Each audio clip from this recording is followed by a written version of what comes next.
সম্পর্ক ভাঙতে নেই এটা ঠিক, কিন্তু যেখানে তোমার সম্মান নেই সেই সম্পর্কে না থাকাই ভালো। যেখানে তোমার মান সম্মানের কোনো দাম নেই সেখানে তোমার ভালোবাসাটাও মূল্যহীন। কারণ যে তোমাকে সম্মান করতে পারে না সে কখনো তোমাকে ভালোবাসতে পারে না। নিজের সম্মান বিসর্জন দিয়ে মানুষের সাথে সম্পর্ক রাখার কোনো মানেই হয় না।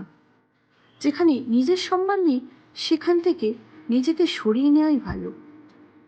একটা জিনিস লক্ষ্য করবে, যে জিনিসটা মানুষের কাছে থাকে না মানুষ সেটাকেই পেতে চায়, অথচ যে জিনিসটা কাছে থাকে সেটাকেই অবহেলা করে। মানুষ বড় অদ্ভুত, তাই না? সারা জীবন ভালোবাসো, সে বুঝতে পারবে না, কিন্তু একদিন তুমি অবহেলা করো, সে ঠিকই বুঝতে পারবে।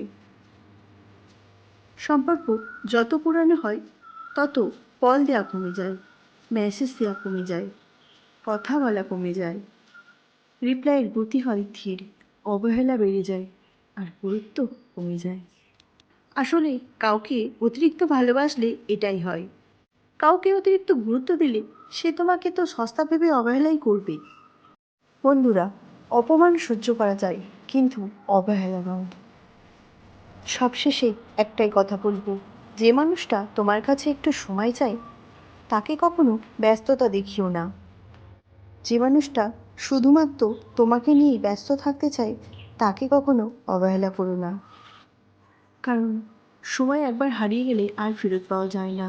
হয়তো পরে তোমার হাতে অনেক সময় থাকবে তাকে সময় দেওয়ার জন্য, কিন্তু যখন তুমি তাকে সময় দিতে চাইবে দেখবে সে তোমারই মতো তোমার ব্যবহার তোমাকেই ফেরত দিচ্ছে। হ্যাঁ, এটাই বাস্তব। তাই সময় থাকতে প্রিয় মানুষকে মূল্য দিতে শেখো। কারণ একদিন হয়তো সবই থাকবে তোমার কাছে, কিন্তু সেই প্রিয় মানুষটা আর থাকবে না। অবহেলা খুবই খারাপ জিনিস, তাই অবহেলা করার আগে দুবার ভাববেন।